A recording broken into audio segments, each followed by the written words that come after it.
So to teach cueing, I'll show you what to do. Now, cueing is a really important part of being in a musical group. So this is a little bit outside of what the CC curriculum is, but I think it's a good added bit here, both for you and for the group.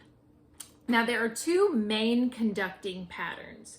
The first conducting pattern is used for songs when there's 3 beats in a measure, and the second one is for songs with 4 beats in a measure. Now, to keep things easy, I've put right under here, I've handwritten some here, but by the time you get it, there'll be some more computer printed ones. The titles of the songs that we'll be using and which pattern they use. So you'll know at a glance which one of these patterns to use.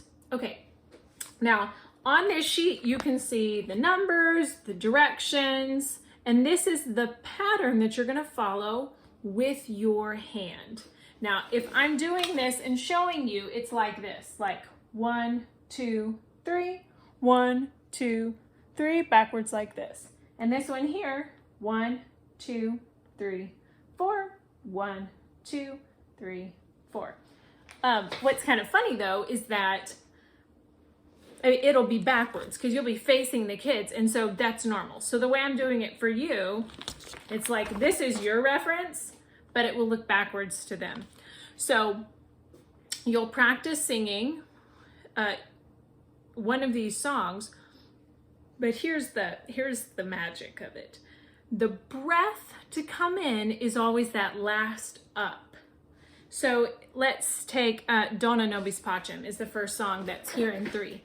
So to cue everybody, you'll show them 1, 2, Dona. Did you see that? Okay, so 1, 2, Dona Nobis, like that. And then you just keep going through. Ta-da. For 4/4, same thing. So let's say this is My Father's World. So 1, 2. Oh, well, that one starts on an upbeat, doesn't. So that one's a little bit, that one's a little tricky. Let's go Holy, Holy, Holy, something that starts on 1. So 1, 2, 3. Holy, holy, like that, okay? So what you can do is practice letting the kids breathe on that last bit, kind of practice it all together. So you could do it with the cycle song, Twinkle, Twinkle. That's probably the best one to start off with. So you can go 1, 2, twinkle, twinkle. That's what I would do. I would do that, just that entrance a few times. So you would say, all right, everybody watch me.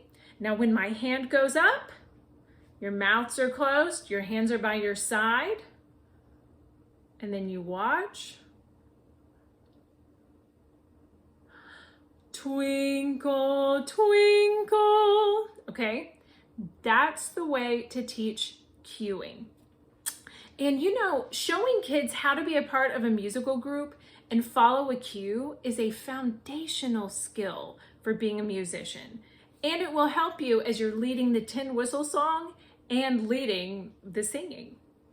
Okay, so then you'll work on the cueing right there. The next thing you'll do is you will teach them copying in rhythm. And this is what I call I sing, you sing, or I play, you play. And really this is just a shorthand to tell them, hey, repeat after me, this is what I'm about to do. So if I'm in my class and we're gonna sing Twinkle, Twinkle, little bit by little bit, I would say, all right guys, we're gonna do I sing, you sing. Twinkle, twinkle, and then they go, twinkle, twinkle, little star, little star. Same thing with the tin whistle.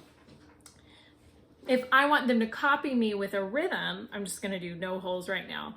I'll say, all right guys, we're gonna do I play, you play. And they know right away, that means they have to copy me. So I play, you play.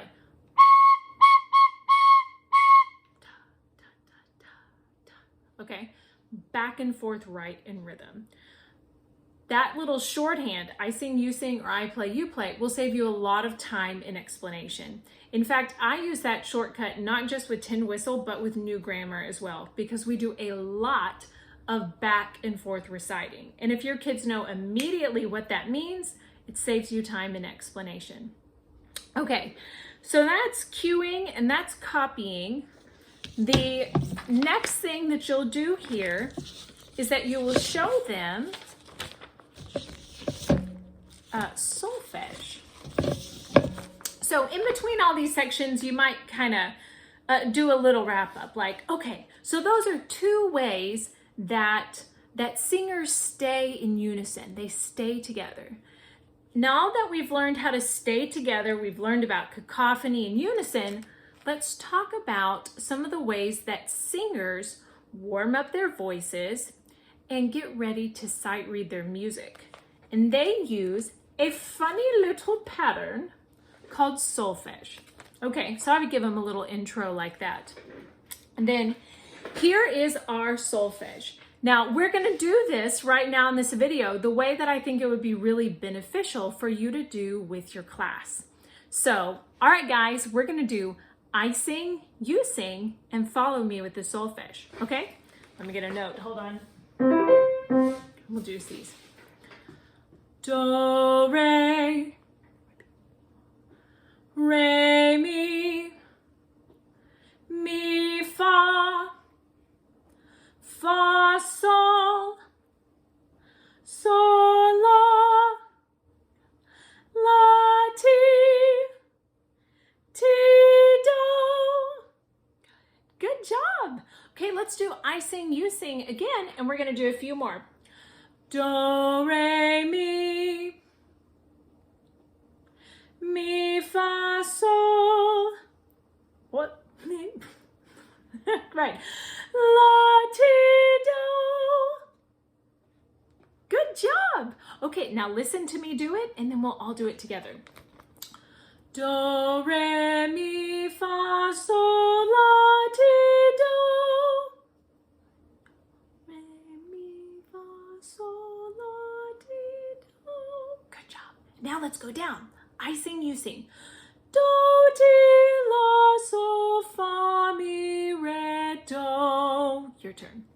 Do, ti, la, sol, fa, mi, re, do. Good job, guys. Now, every time we get ready to sing, or I should say, every time that we are about to sing a song, we will sing this pattern up and down. It helps us get ready. So when we're about to do Dona Nobis Pacem, we'll go Do, re, mi, fa, sol, la, ti, do, ti, la, sol, fa, mi, re, do. 1, 2, ready. Do, na. We'll do it a little higher. It's still a do, na. Do, na, no, bis. Okay, see how it kind of gets them ready for that? So we'll do this up and down the solfege each time. The hand signals, I think, are really fun and kind of add another element. They're definitely not absolutely needed. These are the official Kodai hand signs that singers use, so that's kind of cool to use, but you don't have to. Okay, so sing up and down. You can do some other fun things. You can, if you get good at this, you can skip. Do, mi, re, fa, mi, sol, fa, la, so, ti, la, do, ti, re, do, la, ti, sol, la, fa, sol, mi, fa, re, mi, do, re, ti, do. You can do just kind of fun things back and forth, but you don't have to. Okay, so that is teaching the solfege. Now, when you're done with the solfege, we're gonna transition. So, all right, guys, we talked about cacophony and unison. We talked about the different ways that musicians stay in unison, cueing and copying. Now we're going to move on and we're going to do the tin whistle. So here is where you're going to do your first kind of unit on teaching the tin whistle. So this will be a little bit longer this first week again, and then we'll go pretty fast through it, and you'll go pretty fast through it the next couple of weeks. Now, before you get out your tin whistles, the most important thing that you will ever do is make this rule. And the rule is no noise comes out of this until I cue you or tell you to copy me. And if you make any kind of noise with this. Before that, you get to go out in the hallway. So every time before you get it out, set that rule, set that expectation. In fact, you might even say, don't touch it until I tell you to. And I am extremely strict on that because it is no fun for the kids that are following the rules to play when there is one kid that is not following the rules. It's not fair to the kids that are trying. So I just have no tolerance for that. If kids are just blowing on it, goodbye. Thank you. Have a nice day. Okay, so tin whistle. So the first thing that you're going to show them are the different positions for the tin whistle so that you can tell them later what to do. So tin whistle rest position is just tin whistle on the table and their hands on the table as well. Chin position is where their hands are ready. I always have to remember, left hand on top. It's ready, but it's right here. I don't use this one very much, but it exists. Ready position means that your hands are ready to go. Everything's on the right key and it's on your lip, ready to blow. And then playing is obviously playing, and you're blowing softly as you play. And that's the most important thing. If you go, you're gonna make a crazy sound. But if you go, you'll make a beautiful sound. Okay, the other thing that you'll want to tell them right away is that whenever you do this with your fist, that means stop playing. And that's another one that I'm really firm on. Whoop! When we do this, that means stop. Okay, so then this is one of my favorite things to do, especially when you have the little kids. Play Simon Says. You know, Simon Says do rest position. Simon Says do chin position. Simon Says do, you get the idea. Play a few of those in practice.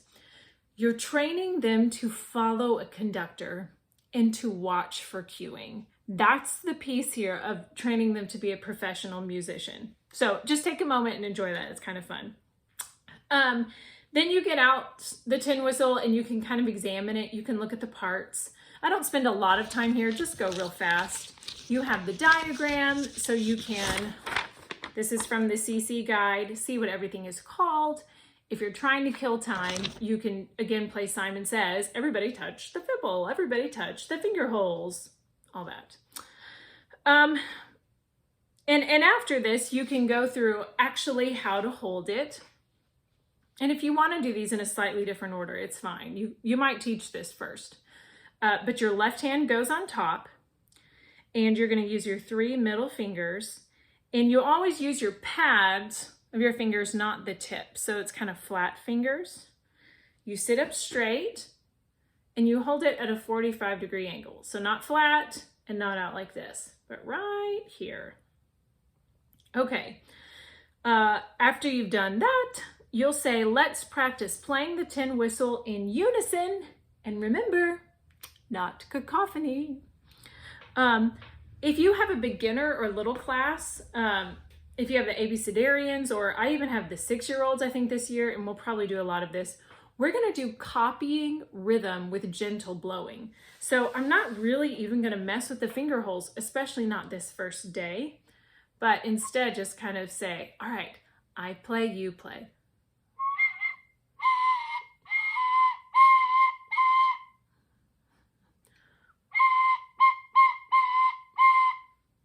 Okay, and then from there, you could build up. If all of your students do that well, immediately build up, then you can put your hands in the correct spot and then blow. Okay, and just build up little by little with your class. If all you do is no holes and you copy rhythms, I mean, it's kind of a weird sound. But if all you do is that, it will sound much better to have that as an organized unison instead of just stuff all over. If you have intermediate players, they might be ready to go ahead and try,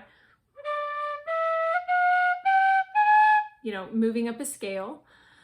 You can even do patterns that are just one note back and forth. So I play, you play. I do a lot of I play, you play. I think it works so much better than everybody trying to play a big long song. So even with intermediate players, I might say, hey guys, follow this pattern. See if you can figure this out.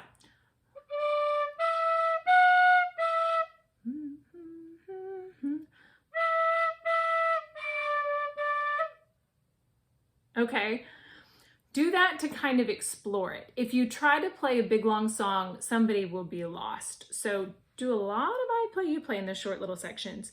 If you have an advanced class, which sometimes you do, just off the bat have an advanced class, they may be ready to play a song. They have been playing this for 5 years. So just kind of feel out your class and see what they're ready for. You can always split them up into groups or give them some focused time where they can just go play by themselves. You know, you want them to be kind of quiet, but sometimes they need to practice a little bit by themselves. But overall, my number one tip for this bit is to do I play, you play with small things that they can copy. You could even do it for a song. You know, you could go, or I should say it. All right, guys, we're gonna do Mary Had a Little Lamb, and we're gonna do it like I play, you play. Okay, so we're gonna start with one finger from our right hand covering, and now watch and see my pattern.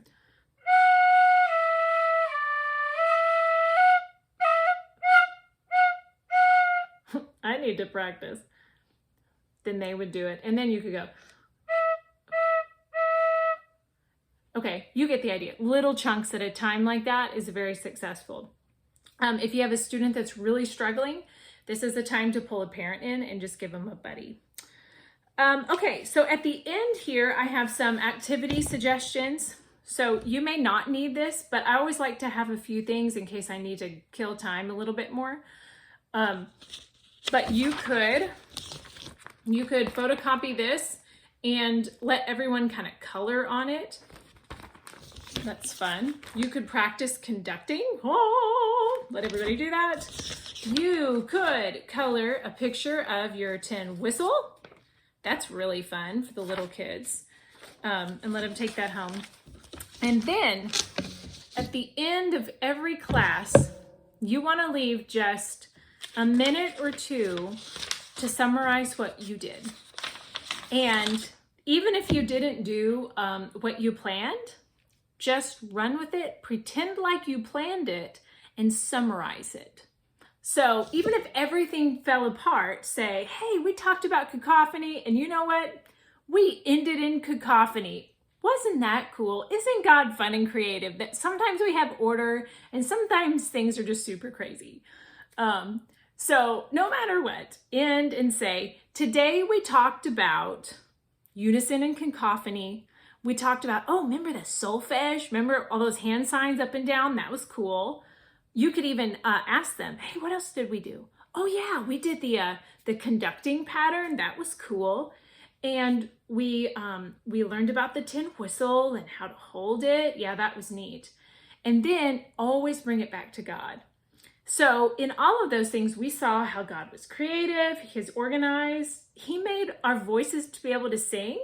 Like, that's cool. We didn't have to be able to sing, but He made us able to sing. So always summarize what you did and summarize the attribute of God or something that we can learn and discover about Him. Okay, so that is Tin Whistle, week 7. Thanks for watching the video, and have a great time with your classes.